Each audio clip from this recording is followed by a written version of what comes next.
welcome. Flat Earth Debate Ever After Show.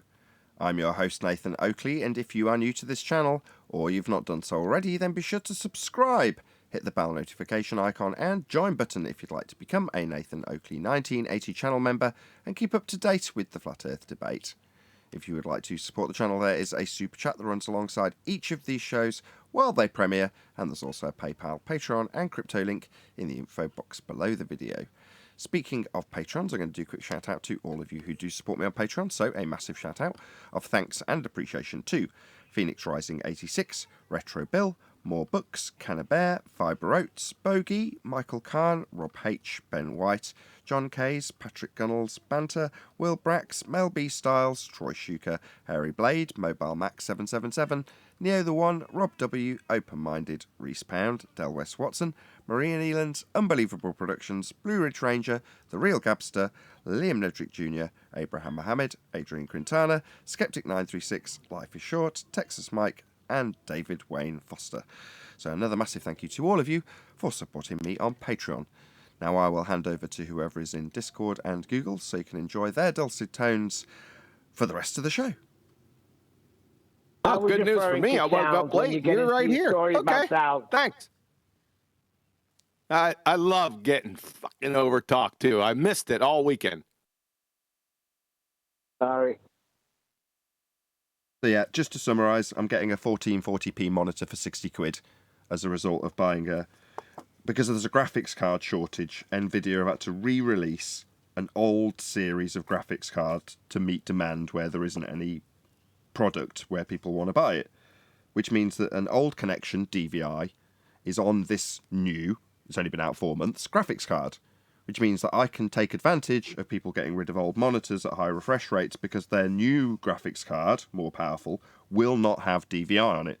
And if they try and convert it, they can't get higher than 60. Which means I can swoop in, as I have 60 quid. I've got a brand new monitor that I can monitor the show on and have it look pretty in the lounge. Brilliant. I thought you already... Didn't you just go over this? I'm summarising it. Oh, okay. People out there need to know this stuff, John. It's important. I don't even understand half of what you said. I can see you're stoked. All right, go ahead. Yeah, it has to be chocolate. It was absolutely chocolate. It's like the good old days. Now it's going to be me. Who was over talking you all weekend? And don't be mad at me because my Rangers came back and beat the Pens. I didn't watch it. I don't care. I was just going to say, does anybody care about the Rangers besides me? That's obvious. I'm happy for him. I always like the Rangers, by the way.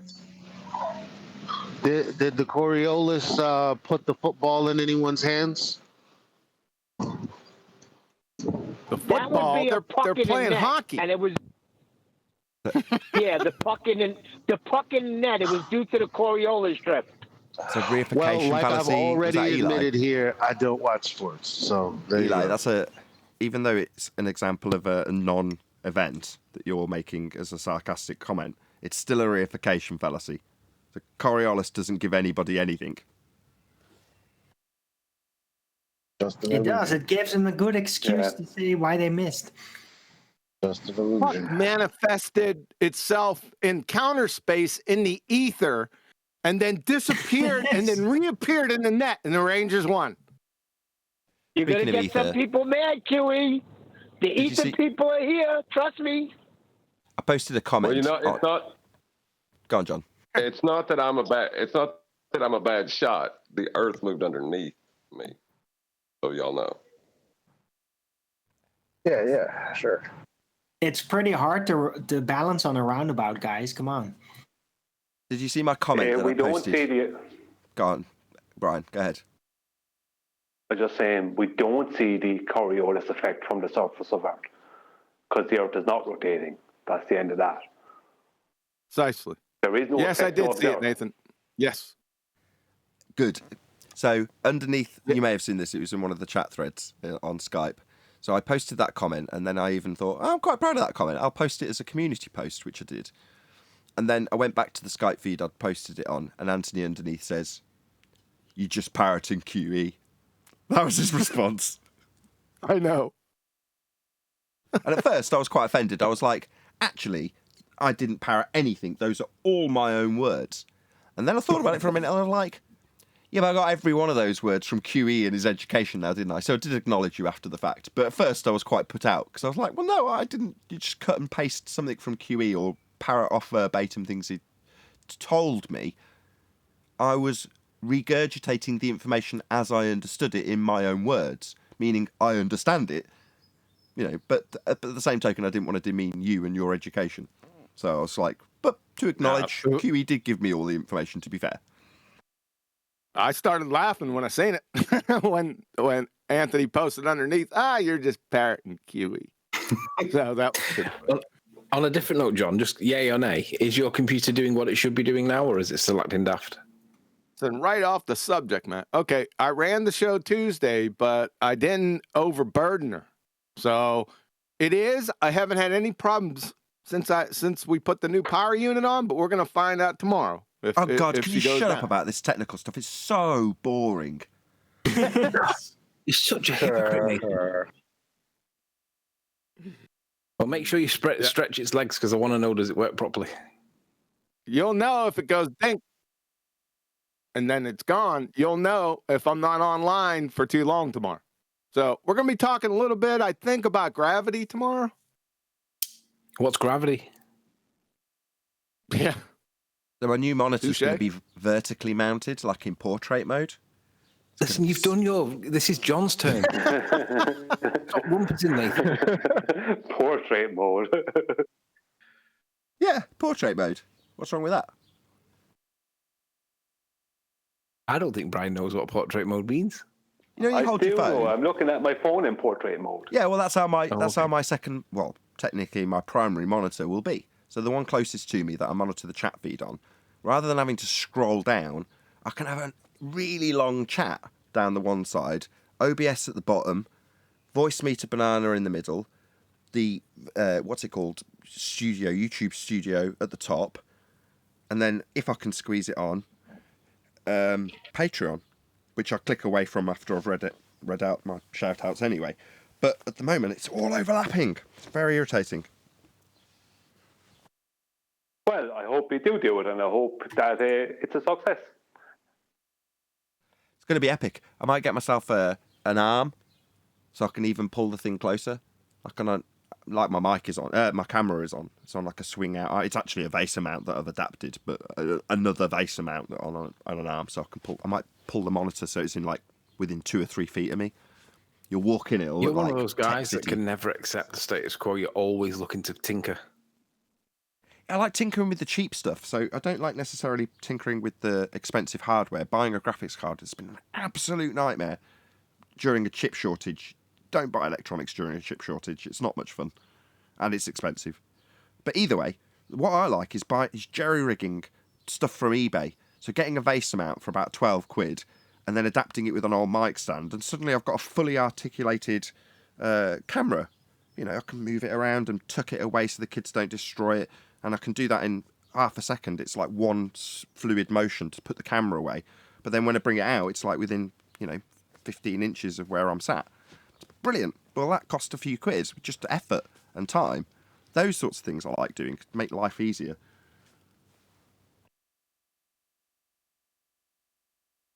It's all geared towards the show, though. All I want is the show to have less to pay attention to. I'll always have to do the scan like a bloody pilot, looking at every single piece of software, checking everything's working every time. But the less I can do that, or the less things go wrong in that scan, the more I can pay attention to actually doing the show. And that's always what I'm striving for. I don't want to concern myself with having to move the camera or move the mic or move a window. I don't want to do any of it. I just want to sit here.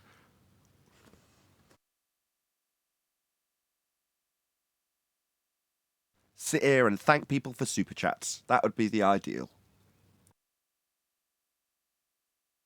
Well, we spoke about Batman. We spoke about Marvel. We spoke about a lot of stuff pertaining to Flat Earth. About what? Flat what now? I thought this was a computer show. Sorry, I just got confused for a second. Right, Nathan, by the way, of the Eclipse last night. Nathan, Eclipse what? Could you please shout out my activity on D Live tomorrow? Because I don't know if you noticed. No, it's against YouTube policy. Really? Yes. God, you have no idea about any of the terms and conditions that you're broadcasting under, do you? What the? No wonder you got a strike. No, you are not allowed. No, so what I suggest you do at Arwin, by equivalence, go into Burger King, tell them how wonderful McDonald's is. That's another good one. They don't care. No, that's owned by the same owner, so. That would be the same thing. It'd be like an employee of Burger King telling the customer how great McDonald's is. Yeah. So Linus, just as we're obviously a computer channel now, Linus Tech Tips actually had this. So he got a community guideline strike and was not allowed to, I believe, live stream only. So not a massive penalty, but he nonetheless got punished, and he's a big channel. Why? Well, because he said, by the way, we're also broadcasting on Twitch. And they struck him with a community guideline strike. It's part of the community guidelines that you will not try and get your audience to go onto a different platform. They want you here as long as possible, right, on YouTube. They want you to stay. Well, then why did they try to kick me off? It sounds contradictory. That's non sequitur.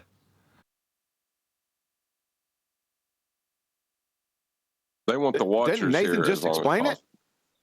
possible. No, those two things are not connected. Arwin's just... Don't irritate me, Arwin. I've just got everything working. I'm in a good mood now. Those two things aren't connected. You getting, whatever, copyright community guideline strike, presumably, I mean, I'm guessing, it's unlikely, had anything to do with you recommending going to a different platform. However, if you do, and they catch you, it is a strike-worthy offence. It's against the community guidelines to recommend you go to a different platform. Occasionally, I'll tell people I like exactly that. When they're like, oh, by the way, we're over here. I'm like, you do realise that's actually against the community guidelines. Just be careful.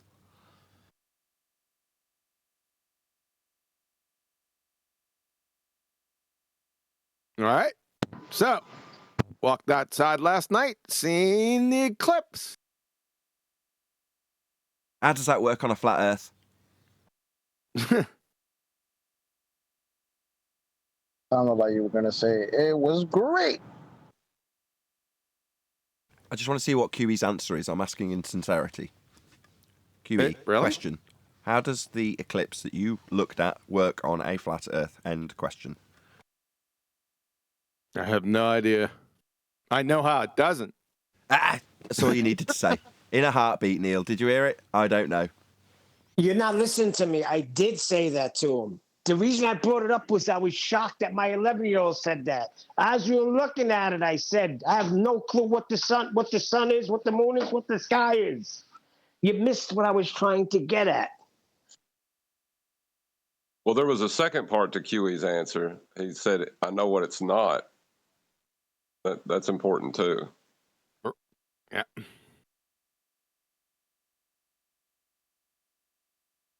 Yeah, very important. But at the point that your 11-year-old saying, how does that work on a flat Earth, either you can accuse your 11-year-old of inadvertently pushing a false dichotomy on you, which may not get understood fully, or you could just say, I don't know. I didn't say that to him. I said that to you when you asked me. Okay. Got an audience, Neil. It's just, you know. You really got to listen to me more. Or maybe it's Brooklynese I'm speaking. No, you don't appreciate that you're being used as a tool. Now, people might go, using him? Yes, that's right. Utilising him, using him as a tool for the audience's benefit. Now, while you don't necessarily slip into the position of having declared, as I spun what you said into being a useful tool to tell people what they may find a useful response to that kind of question, you immediately take it as, no, I didn't mean it like that. No, I'm sure you didn't. That's not what I'm doing. It also amuses me that you don't get that. That also cracks me up every time, Neil, so don't stop. Well, I'm not saying, am I supposed to lie? also, I was out there with the neighbor and her son. And to my shocking surprise, the son's about 14 years old. We're looking up at the eclipse, and I said, you see that light coming off the moon? That's impossible for the sun to be reflected off that. He immediately jumped on it and said, yeah, I know. Those rays would be divergent. I almost fell off the driveway. Way. Really? Yeah. Now, he didn't say divergent, but he had a reasonable facsimile of it, but he understood. Did he hold up a really big textbook and go, here, look at this section on specular reflections. Check it out. And he should have, because that's more or less what he said. I was shocked. That is what he said. He just didn't use that word. Yeah, I told him, I said, carry on. This is almost too perfect. Now, I'm not questioning your integrity, but it does sound a bit made up. It's too good to be true. I'm telling you, it's not. I'm not questioning your integrity. I'm just saying for the audience's benefit, it's a little too perfect. Yeah, it was. I wasn't ready for it. Would this young lad be around the same age as Chocolate's partner's daughter? I don't know. I think he's 15. Talking about things being too perfect. I don't know if you were around when I told you this, Kiwi. My brother-in-law and I obviously always seem to end up in an argument about flat Earth. Not that I bring the subject up, he always does. And he was talking to me about maps and stuff. And this is a couple of weeks, maybe a little bit longer ago. And the subject of celestial navigation came up. And while I'm talking to him, my sister's nodding along.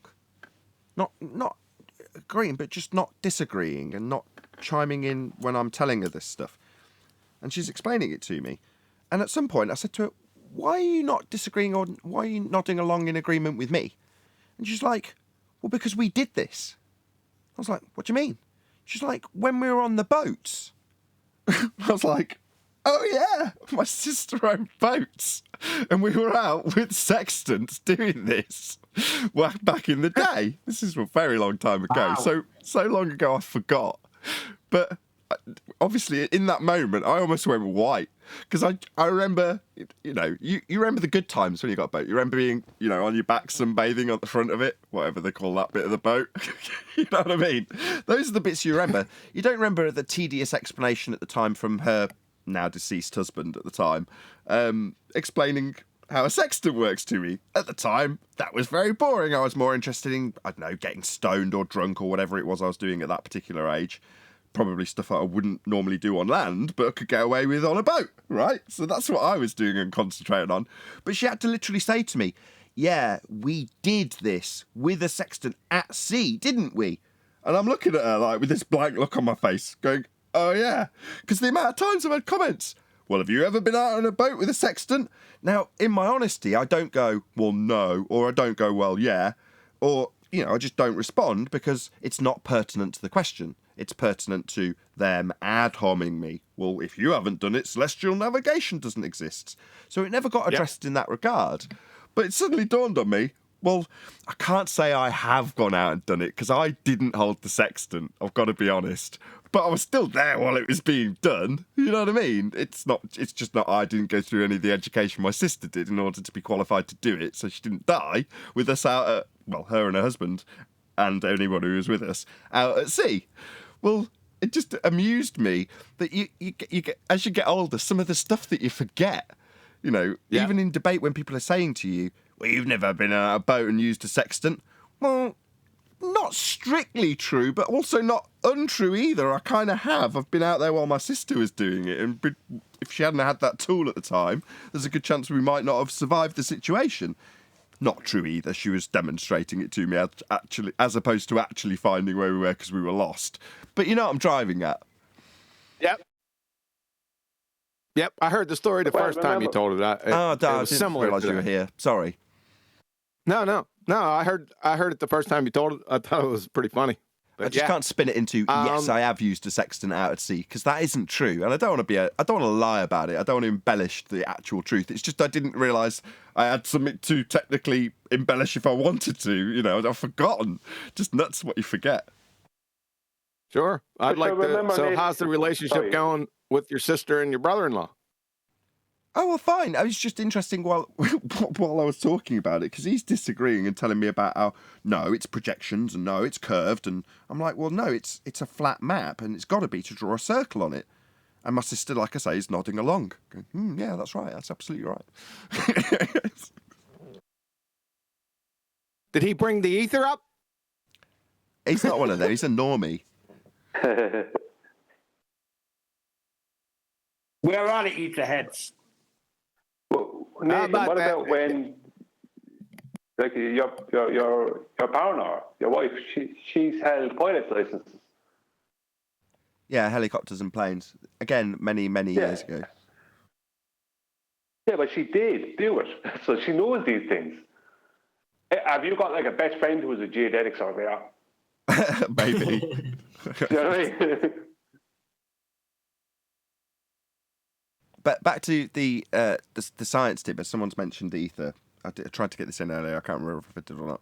So I dropped a message on Ken Wheeler's video, because he's saying, in a roundabout way, kind of what we're saying. So he's hinting at it from his pseudoscience purveying position, but he's basically alluding to his audience that, look, don't necessarily carte blanche trust science.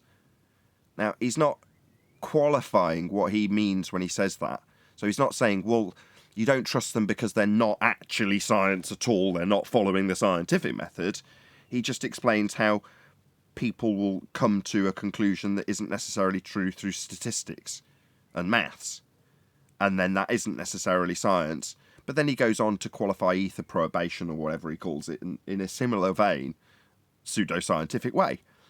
So my comment was alluding to the idea of the empiricism offered by the method. But after thinking about it, it wasn't necessarily such a bad thing that he made that distinction for his audience. There's obviously people who are on the side of the argument that we are involved in, that would be to assert that the Earth is obviously and observably flat, that have this misapprehension about what is and isn't science. And when somebody who they all, in that regard with ether, look up to, Kent Wheeler, says, science isn't necessarily telling you the truth, that's a good thing. No, he hasn't qualified it in the way I would prefer, but yes, he has actually made it clear to his audience that, you know, you don't just take it as read because it says science above the door, which is a good thing. Can I just point something out? I want to point out I might be wrong with this, so feel free to correct me, but it appears that when they say, well, have you ever used a sextant? You've never used a sextant. Isn't that directly hypocritical to the cow that you know, like they often say to us, well, you'd never accept anything unless you went and did it yourself. So on the one hand, they're saying you've got to go and do it yourself, but on the other hand, unless you've actually done it yourself, you can't accept it. It seems to me that it's like it's having it both ways, because they want you to go and do it, and then when you go, unless you have done it, like they won't accept it then. But unless you've done it, then you're never going to accept it. It just seems to be a direct hypocritical statement to me. Yeah, well, I kind of get that to a degree. If you've kind of wiped the slate clean, if you're a truth seeker, and you've decided at some step in the journey that you're going to just disregard everything unless you can actually prove it to yourself, that ends up in a what's the word for that? It's not sophistry. It's solipsism. No, I've forgotten the word. It is Nihilism. It is solipsism. You're right. That's right. Solipsism. Correct. So you just have to gauge it on standards of evidence. So in terms of celestial navigation, are there people out there? Is there enough documented support to suggest that this is how the process is done and this is what people are doing? Are there enough examples of people actually doing it? When you reach that point, you go, I'm happy to accept it based on the second-hand evidence that I have acquired through primary sources. Now, that's the stage I'm at with celestial navigation, regardless of whether or not I've actually held the sextant on a boat and triangulated my position with it. I'm happy to accept that that is how it is done, as it's so well documented. Now, likewise, you can take that one step further and say, well, China. But people use the example and go, well, you wouldn't accept that China exists unless you've been there. Well, prior to me going to China, I still accepted that it existed based on the evidence that suggested it is there. Now, to flip that on its head, that isn't to say that the people who have created the massive amounts of distortions in maps and land in general wouldn't lie to you in different ways. By inventing countries that maybe don't exist at all, or denying places that do exist and just wiping them off the map. Both could still be true. I'm not saying they aren't. But ultimately, what we've got and how we've been presented it and how it functions in terms of celestial navigation, I am happy to accept based on the preponderance of evidence that is out there to suggest that that's how it's done. Now, could I go out there and affirm it for myself? I am confident that I could, having watched my sister do it. Now, other people who haven't sat on a boat with someone holding a sextant in front of them might not reach that standard, and I can't blame them, I suppose. It just seems a bit weaselly. I'm not trying to prove that unicorns exist, and if I did, there wouldn't be a preponderance of demonstrable evidence to suggest it. Therefore, it would be unreasonable to accept that without having gone and patted one on the head or horn. Celestial navigation isn't like that. You know, there are certain... I do have Go on. I got a question about what you just said, because you said you watched her do it. Did you watch her measure an angle? Yeah, well, I watched her use the sextant. To measure an angle? Yes, that's all it does. So that at the point that we start talking about what it's doing, it has to be flat. Yes, the moment you measure the angle, you have to acquire a baseline. Once you establish the baseline, regardless of what you utilise, be it the horizon or a bubble to establish a horizontal line parallel to the ground, what you're doing is establishing a line along the ground. And the way you plot it out, the way you draw your circle, the way you measure anything, is all utilising a flat territory. That's how it's functioning. I think that there's something being missed here, though. When we're asked, have you ever even held a sextant in your hand? That's a rubbish argument, because the person asking you may never have held a sextant in their hand. They're willing to make claims.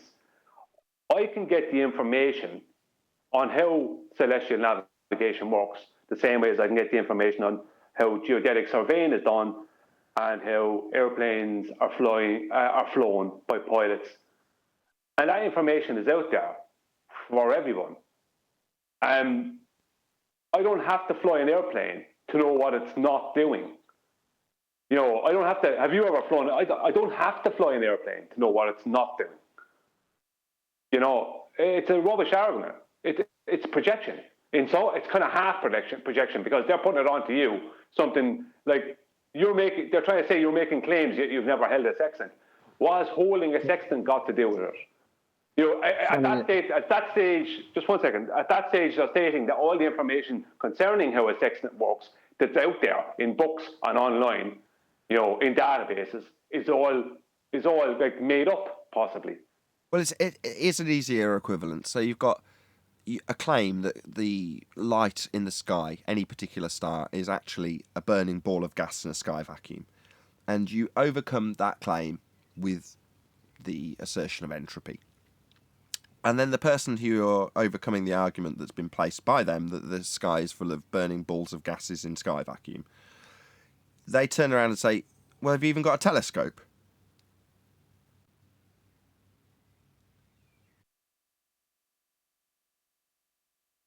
Yeah. Well, I mean, I was just pointing out that it seemed a little non sequitur to the argument, or, well, it's not even an argument.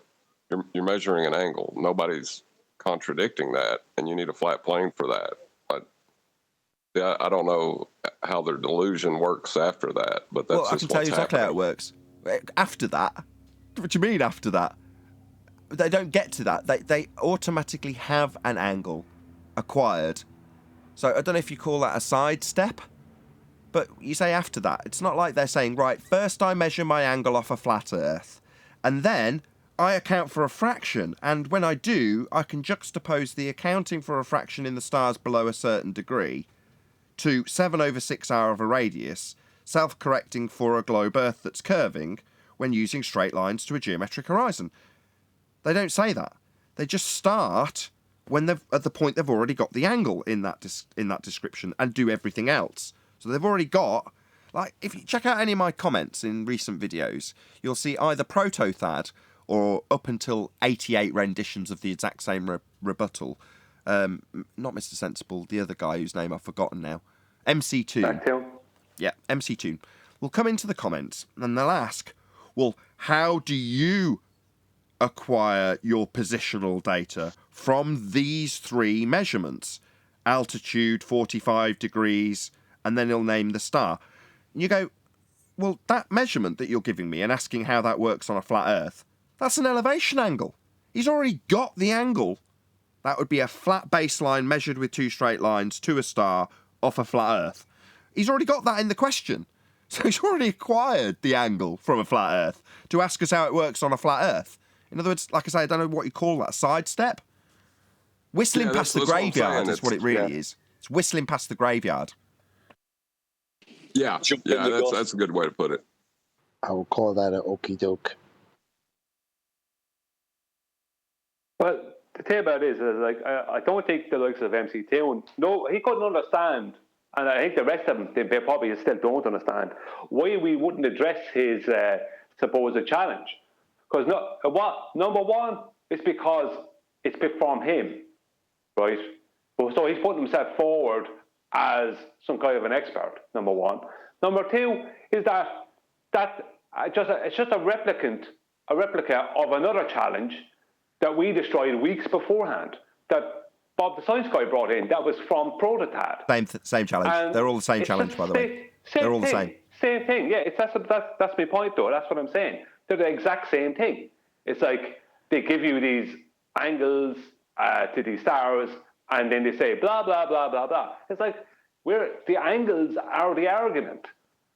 You can add whatever globiolis you want in after that, but it doesn't matter. The angles are the argument, and that's the thing they walk straight past. They even project that onto me. So in a recent comment, Proto-Thad said he projected that onto me. In, what's the word? He preempted my response in his comment, giving us the altitude angles, which have been measured off a flat plane, and then said, to preface my response, Nathan won't be able to get past the angle measurement in his response. That's what he said. It's like, hello? No. Pure projection. You can't get past the flat Earth angle that you acquired to make your challenge. Yeah, exactly. Yeah, they have to preempt it now.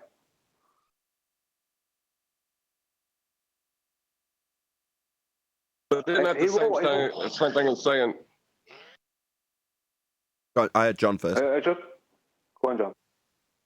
I was going to say, isn't that the same thing as, well, Nathan can't get over the fact that I'm conceding the argument before I put it forward? Preemptive concession. Yeah, that's what it does sound like. Like, Nathan won't let me argue the argument after I've already conceded the argument. That's what that sounds like. Well, they're trying to prove unicorns, something that doesn't exist, right? So the unicorns is their premise. And we're saying, well, you've just strolled on with this unicorn, right? You've put the unicorn on stage, and we're saying, without horses, you can't have the unicorn. And they go, no. Forget the part where I strapped the unicorn onto the horse and then trotted it out on stage. Here's my unicorn. Let's start with the unicorn already established. We go, no. We're trying to prove horses, though. Yeah? And you need the horse first to put the horn on to show us the unicorn. You need the flat Earth angle first to get the measurements to ask us how it works on a flat Earth. You've got to have the horse first. Don't just present a horse with a unicorn horn and tell us to forget about the horse. So don't just present flat Earth angle measurements and tell us to forget about the angle. Tell us we can't get past it. No, you can't get past it. You've got to have it first. Well, in your example, did you account for horn refraction? Exactly. So now we've got the unicorn on stage. When we acquired the horse-based unicorn, but we won't mention a horse, we'll now talk about what we will do with the unicorn. And horse unicorns produce refracted vision, because we've got the unicorn now. But hold on, we're here trying to prove horses being the equivalent of flat Earth. And you need the horse first before you can start making your presuppositions and just so stories about what unicorns do once you've got a horse and strapped a horn to it. We're proving horse with this. No, we're not proving horses, because look, it's already got a unicorn horn on it. Therefore, unicorn. How does this unicorn work in horseland? What? What about the wings? It's papier-mâché. I haven't thought this analogy through that well, obviously. It's like a flat earther to introduce Pegasus to a unicorn argument. Unicorns have wings. That's how they fly. No. The point is, they need an angle. Horns, and their angle Pegasus has wings and no horn. Yeah, let's talk about wings and unicorns a bit more. They need an angle, and their angle comes from a flat Earth. It's the only way to measure it. What they've attempted to do in many different ways, be it with refraction or acquisition of triangulatable positions with already acquired flat Earth angles, they're trying to sidestep the fact that the first thing they do is measure the angle. But we apply refraction afterwards if the star's below 20 degrees. Yeah, but you measured an angle off a baseline first, didn't you? Yeah, no, we'll just look at the altitude angle that we've got in this text here. We've already got it. Let's not worry about it. You can't get past it. Let's just get past that angle that we've got off a flat Earth. Well, I need to stop jumping the gun and skipping past angles, because that's going to create them a big sextant angle. Yeah.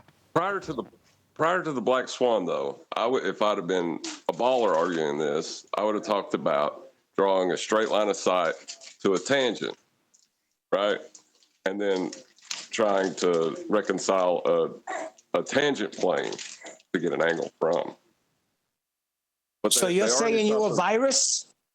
Well, they already shot themselves in the foot 2 years ago, and they didn't realize it. No, they shot themselves in the foot when they started using a tangent plane. That's when it was all over. As soon as the very first celestial... Go on, Chocolate. No, I was going to say to Neil, you didn't hear what he said. He said he started it off with prior to the Black Swan. I heard him. But Virus still says it now, prior and after. Well, Virus is a moron, so. But as soon as they started using tangent planes, so the very first time a celestial navigator started using a tangent plane, that was the end of it, right there. Because the tangent plane is a made-up thing in their belief. It's a made-up thing. Yet, they have to use it. Why do they need to use what they consider to be an imaginative thing to make something happen in reality? You know what I mean? Speaking of made-up it's stuff, over. Speaking of made-up stuff, how's the ether? You're not going to get them out, QE. What the hell is that? They're not coming out to play. Ether's knocking me out. Hold on. Is Discord still up and running? Are they hearing us? Because I know the Etherers are there. Come on, all you Etherers. Hello, you two Ether haters. Brian was describing something. Right, so Brian was at the point where they've got a tangent plane, also known as the geoidal horizon. Right, the flat plane that teeter-totters up with Dingleberry Earth dangling below it. And what they could have done prior to the Black Swan is what Roofy's trying to do, which is say, well, no, when we do dip correction, what we're actually doing is correcting from the geometric horizon tangent point Earth curve to the line of sight, which is straight. Well, when they do that with two straight lines, one making up the tangent plane and the other being a straight line tangent to a geometric horizon, they could, previous to 2020, convolute that with dip correction in the description, i.e. height of eye correction. They could mix those two things up so that people could get confused. Now that's undoubtedly, had the Black Swan not have come to fruition, been the argument that we would be having right now. We'd be arguing with them about trying to get the audience to understand what dip correction was versus height of eye correction. And we don't need to do that. I know that's your point, Brian, and I'm not demeaning it because it does occasionally happen. But before we get to that point with someone like Rufy, is Adam here? Yeah, Adam. Yeah. Before we get there, what happens? We have a damn good laugh at him. What are these straight lines to a geometric horizon, Rufy? What's all this about? Hello, Black Swan? You haven't got a straight line to a geometric horizon anymore. We debunked it. So you're not going to get the opportunity to take this straight line and convolute it with dip, aka height of eye correction, when you're saying it's dip, aka the geometric horizon, below your line of sight. Like Al-Biruni used with a straight line to it to derive R. They can't do that anymore. So before they get to the point where they confuse the audience with what dip versus height of eye correction is, they haven't got a straight line to do it with anymore. So we've cut the legs from the normal rhetoric. So when Virus comes in and starts chanting that he's just got a straight line of sight, yeah, because that's how he's had to read it in the descriptions, like Ruhiv's trying to peddle. Other than those descriptions have got a straight line, and we debunked it in 2020. So, hello, Black Swan, dickheads. It really I is a didn't mean beautiful to try thing to when you think about divert away from Brian's point. Brian was absolutely correct. So, and we all know that. So, my apologies. I just wanted to make the connection with made up shit to made up shit with this ether shit. Oh, no, I'm trying to get him out to play. Every now and again, it's worth having a little wrangle-dangle with people who come on the show because they come on the show and peddle ether. And we do correct them. I normally release a video that's labelled ether and talk about science a little bit and blah, blah, blah. But unless somebody's here proactively punting it, I see it as a very bad thing to actively go after it. And I'll tell you why. We have a huge mainstream rhetoric that the majority of people who don't get this show published to them believe. And then we have a minority, which includes flat earthers and anti-flat earthers. And a subset of, let's call it a 50-50 divide just for easy numbers. Let's say 5%, maybe 10% of the flat earth side of it have got an ether belief. So do we A, fight internally with a small subset of 50% of a group in this arena, or ignore it unless it comes up and we have to reactively deal with it? That is my attitude. I choose A. Option B. A. Or B. So, hold on, we'll do a straw poll. Okay. Hold on a second. Hold on. We'll do a quick straw poll. So, suggestion A is proactively chase down ether believers. Option B is reactively deal with them as and when it comes up. No, not chase them down. Just sit here in ambush mode. That's reactive. No, that's B. That's option B. No, I'm not chasing anyone down.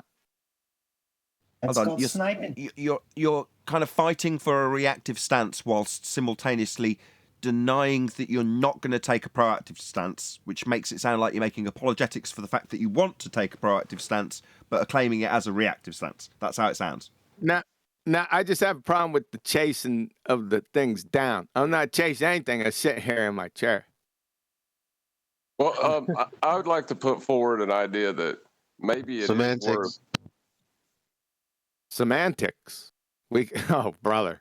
Yeah, you can be sat down. You can be sat down in your chair and chase this down. Or you could go to the after yeah, show I guess when you're they come right. out at All night. right, go on. Well, I was going to put forward a reason to go after it. It's used in a false dichotomy with gravity to assert a downward bias. So that would be the only reason I would say to go after it. Is it? Okay. Because I haven't even heard it defined yet, so I don't know about that. Sure, but would you not agree that if you just attack the mainstream rhetoric in terms of the downward bias, regardless of if you are in that subset of flat earthers that believe there is a downward bias that just gets relabeled as a incoherent dielectric accelerational bias towards the ground, well, we debunk that with gas behaviour, regardless of whether or not you say, well, okay, they've just debunked gravity because there is no downward bias in gravity. But I still believe there's a downward bias from incoherent dielectric acceleration. Really? So incoherent dielectric acceleration make gas go down, boom, boom, boom, like bouncy balls poured into a fish tank? The exact same argument stands, but just, go on. Yeah, that's all you have to do. I think that finishes it right there. Well, I agree with B simply because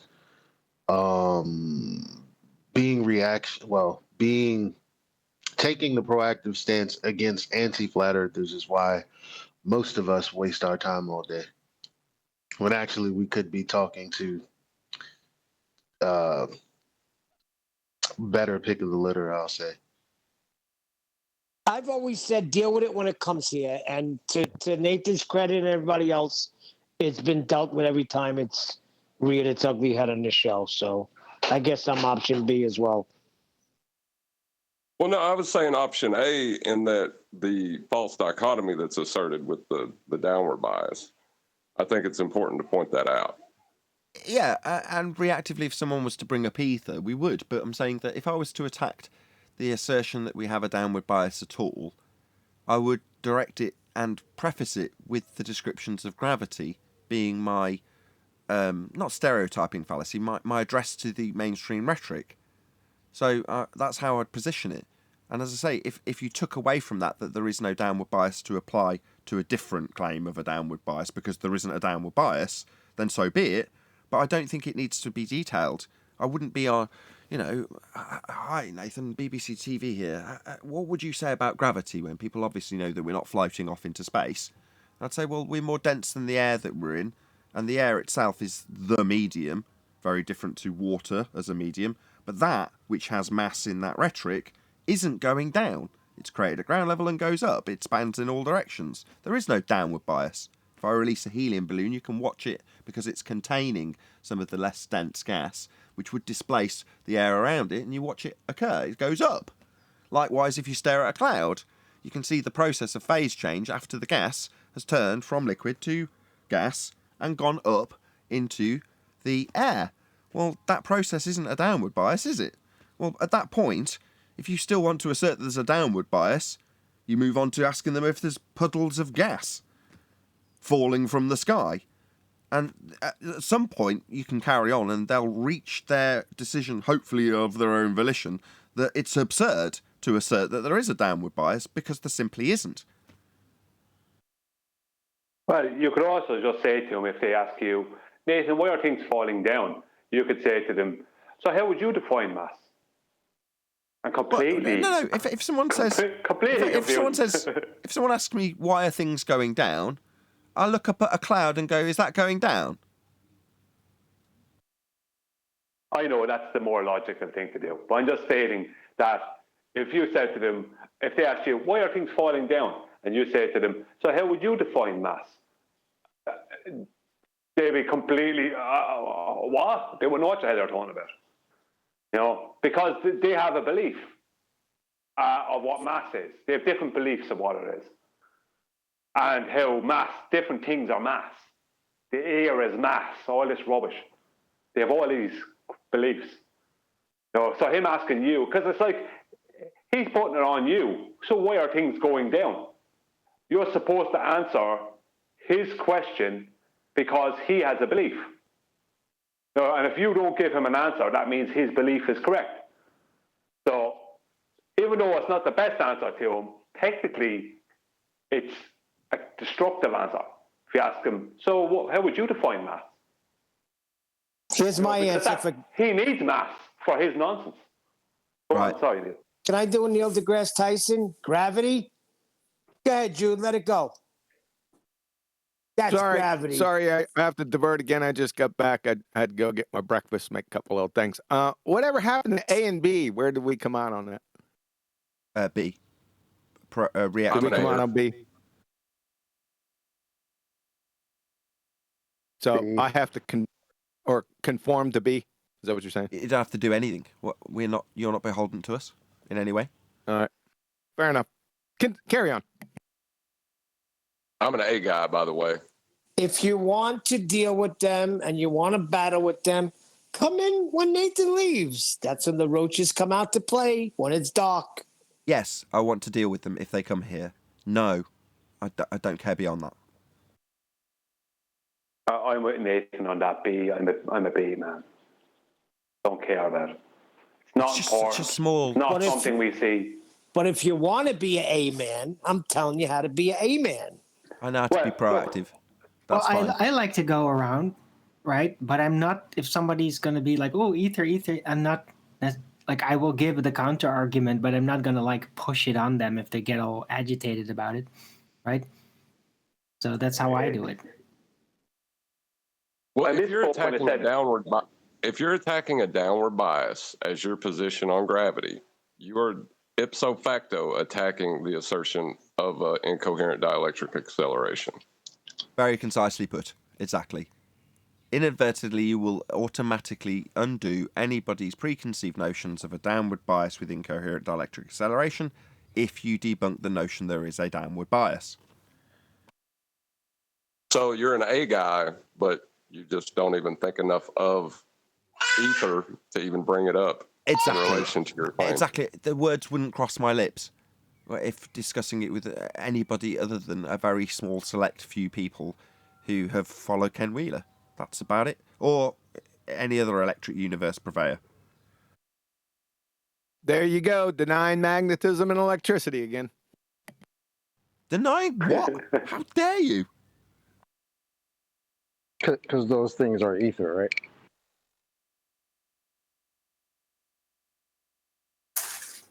Yeah. If you need it to be. Oh, someone kept track of the list. I thought ether was ether. Hold on, before let's get into it. We're on the conveyor belt. Has anybody kept track of this list? That's a good one, the conveyor belt. If you put a magnet on an old cathode ray television, you'll see it will pervert the image that's coming through, showing you that the magnetism is twisting the ether. Sorry, you mean cathode rays? Twisting the ether, you see, as it comes through with its... Sorry. And that's what... In a cathode ray tube?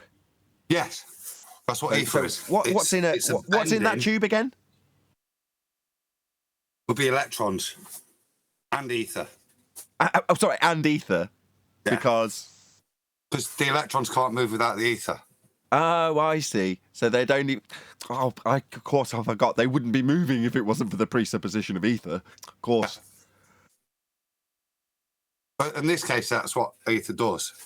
It allows the free flow of electrons. Photons, it allows them to move as well. Actually, it's invisible three-toed gnomes. They're tiny creatures that carry the electrons from one side to the other. It's a magical process. Now, no. If it wasn't for the three-toed gnomes, there wouldn't be any of the cathode rays making their way to the screen to make it to your eye. So you've got to have them. They only become gnomes after the ether's condensed sufficiently to form a gnome. No. Gnomes debunk ether because gnomes are allergic to bullshit. No, it's what Nathan is talking about is the bacteria known as Stellar Ethereum. That's correct.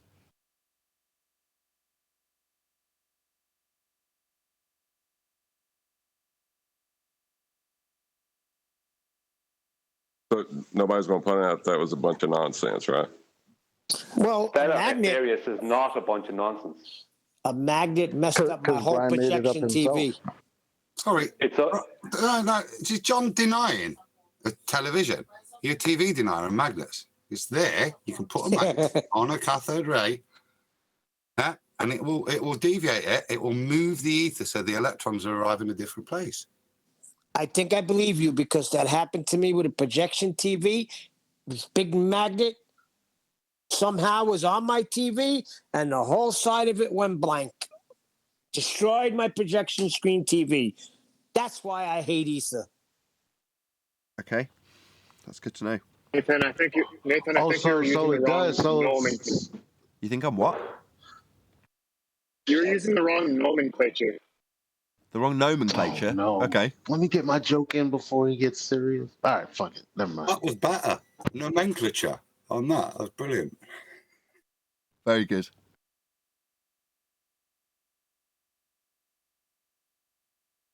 Go on, it's your chance, Eli. Nah, I forgot.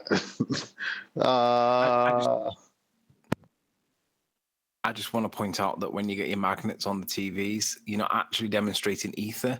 That's called dark ether. You've all got it wrong. It darkened my screen, that's for sure. Anyway, this... I gotta remember now. Go on then.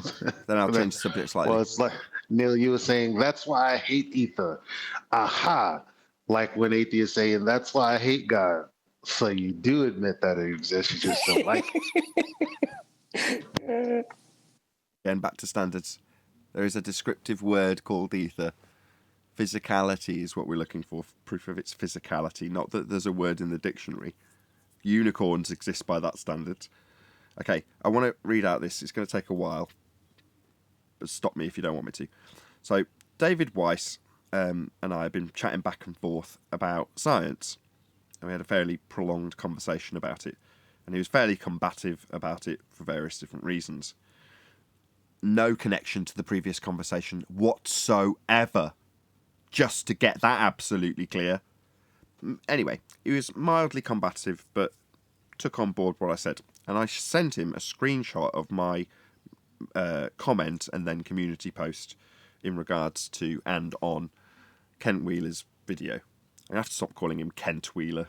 It's going to become a habit if I'm not careful. Anyway, after a fairly lengthy discussion and then lots and lots of messages back and forth, David Weiss asked me the following question. Now, normally I wouldn't necessarily read off a whole bunch of messages between me and David Weiss. It's just in this instance, his question was one sentence, and the reply he got was multiple paragraphs. And after assessing it, I was like, that's quite amusing. Great question, because the answer he got took an eternity. But I thought it'd be worth giving you a rendition. It may be quicker than it seems, because it doesn't take it that long to read. But I'll read out the question first, get a couple of your comments, and then I'll read out my response. So his question isn't very long at all. I'll read it now. Quote, if A, then B, full stop. If you have A, then B happens, okay, full stop. What if you have C and also B happens like it did with A? Question mark. End statement. It's from David Weiss. Any comment before I read out my response? Is he trying to address the confounding? Two independent variables. Yeah, it's called a correlation if you know about C. If you don't know about C, it's just a possibility until you do. But B is the dependent variable. A and C are independent variables. He has two independent variables. That's correct. And you are Which also makes it correct, correlative. Anthony. Yes, it's correlative. It's a complex hypothesis that is describing and also asking what happens if you have multiple different variables. I'll read out my response. So pop yourselves on mute. This will take a couple of minutes. Okay, my response. I won't put quotes around it. I'm just going to read it. A equals independent variable, open brackets. Independent meaning alone, close brackets. B equals phenomenon. C equals control variable. A equals heat. B equals water boiling. C equals pressure / height above sea level, open brackets, kept constant. If there is a C along with an A, it's called a complex hypothesis, and the outcome is statistically qualified, aka correlated, not proven. Please ask if you need further clarification. There can only be one independent variable in an experiment and hypothesis, e.g. scurvy. B equals men come back from sea with terrible sickness. A equals vitamin C. Slightly confusing. C equals days at sea, salt in the air, time of day, sugar intake, type of work done, exposure to sunlight, etc. All kept constant. Vary vitamin C, open brackets A, cause B, open brackets, scurvy. Control variable, also called constant variables or control variables or just controls. Hypothesis, if vitamin C, or the lack thereof, then scurvy, that's your natural phenomena. If vitamin C, lack thereof, then not scurvy. Everything else is held constant. When you vary vitamin C, either you validate the null or validation of the cause is established. This is why the method is empirical and has advanced society. A cannot cause B and not cause B at the same time. At the end of the process, you'll prove the null or prove the alternative hypothesis. Either way, proof is the end result. E.g., if salt water, then scurvy, alternative hypothesis. If salt water, not scurvy, null hypothesis. You vary salt water, and when it doesn't cause scurvy, you prove the null. Salt water does not cause scurvy. If you vary vitamin C and salt water together, not independent, then the results are correlated and not proven. Most experiments prove the null. A genius can suppose the cause of a natural effect, formulate a hypothesis, and then that supposition of cause and effect to happen. I'll just read that again. And then vary that supposition and cause the effect to happen. This is called scientific evidence. Scientific evidence is empirical proof. If A causes B, A can't also not cause B. Likewise, if it does not cause B, it can't also cause B. Law of non-contradiction violation. After an experiment, only the null or the alternative will be proven. The other is rejected. When you have a valid cause, A causes B, you can perform further experiments. For example, pressure, lack thereof, causing water to boil. To validate this supposition, you also put it through the method. If A, pressure, then B, water boiling. If A, pressure, then B, water not boiling. C, heat would be kept constant. You vary E, A, and see if it causes B. If you validated both of these, then you can call the results or formulate the results into what you call a scientific theory. A scientific theory is based on one or more validated experiments. The word theory has a very different meaning in science. A theory is based on proof and proof alone. The word also gets hijacked by pretenders using the words of real science to make you believe their quote-unquote theory, colloquial use, has been backed by experimentation when it's just a word. Hope this helps. Not a short answer. Good question. Keep them coming. Outstanding. Did he call you a shit? Well, you couldn't done anymore. So it was comprehensive, concise, outstanding. I couldn't How many people think that he read it all? Well, I read it all because there was so much qualification in his question, because he's talking about A, B, and C, and mixing the two together, but also simultaneously having both of them be the cause. That was how he formed the question. So he's got two different scenarios. One is where you've got multiple things going on at once, like in plant growth. You can't say sunlight causes plant growth, can you? Right? So you've got to isolate everything else and have one thing as the independent variable to make it validatable. But he's also talking about two things going on at once, i.e. two quote-unquote independent variables. Well, that's not science. That's a complex hypothesis. So you've got to explain both, but you've got to qualify before that what all these things mean. So it ended up being 1, 2, 3, 4, 5, 6, 7 separate messages and about 20 paragraphs for one question, one line. You can also use science to validate whether pressure is causing the phase change, right? Because you lower the temperature, or you lower the pressure, and the water boils at the same temperature, right? But if you increase the pressure, does water turn to ice? Yeah, but that'd be a whole different experiment. Yeah, nothing wrong with that. You just put it through the process, right? Same exact thing. That's what I was driving at, exactly, John. And yes, chocolate. Right, and that's how you build theories, because it's the pressure can affect the temperature the water will boil at, but the pressure isn't necessarily the cause.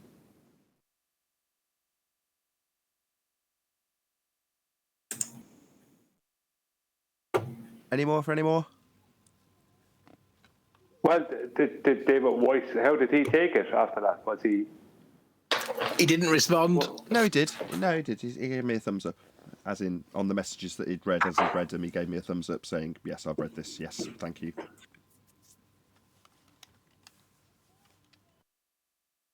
well, I mean, the thing about it is that I don't think we are fighting for... We are still fighting for the nature of our world, against the fact that it's thought to be a globe when it's a flat plane. We are still fighting for that. But bit by bit, the fight is moving into our reality and what science really is. Because it's pseudoscience and those type of claims, I'm feeding back on someone there, it's pseudoscience that has allowed the globe to survive and become and exist. Whereas we're kind of moving into an area of where we're going just against pseudoscience now more and more. Well, as opposed to just arguing about observations on a flat Earth, things like that. More and more, it's becoming more and more important. Well, obviously it's important because certain sides' rhetoric has changed. Because I remember being told there's all this science that proves the globe. I don't hear that anymore. Now I hear science doesn't prove things from the same people. Yeah, the whole body of science, yeah. And now it's the science. The whole body of science proves the globe. But now those same people talking about science doesn't prove things. Oh, so you didn't have any scientific proof for your globe. Not that that's a scientific question anyway. But yeah, that's great. The whole body of science doesn't prove anything. That's all science does. That's its only purpose. The reason it has a null, if A, then B, or if A, not B, is that when you vary A, it can either cause B or not cause B. You can't have both at the same time, therefore one or other will be proven. Once performed, the method only proves things. With that, I'm going to say another huge, massive, enormous thank you to both Discord and G+ panels for making today's after show possible. And of course, a massive thank you to all of you in either Nathan Oakley 1980 or Nathan Oakley premiering streams, for hopefully smashing the super chat, liking, commenting, sharing, subscribing, joining as a Nathan Oakley 1980 channel member, hitting the PayPal link and all that good stuff.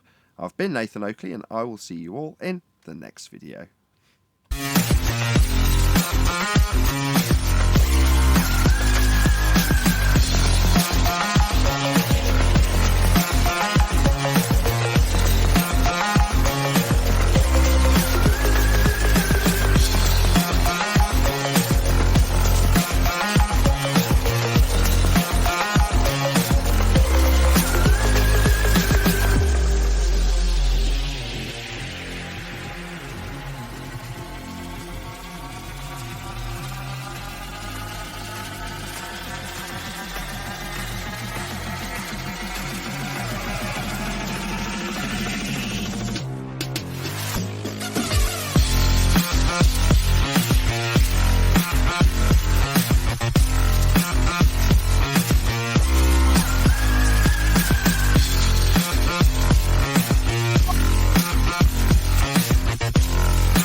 What a lovely day!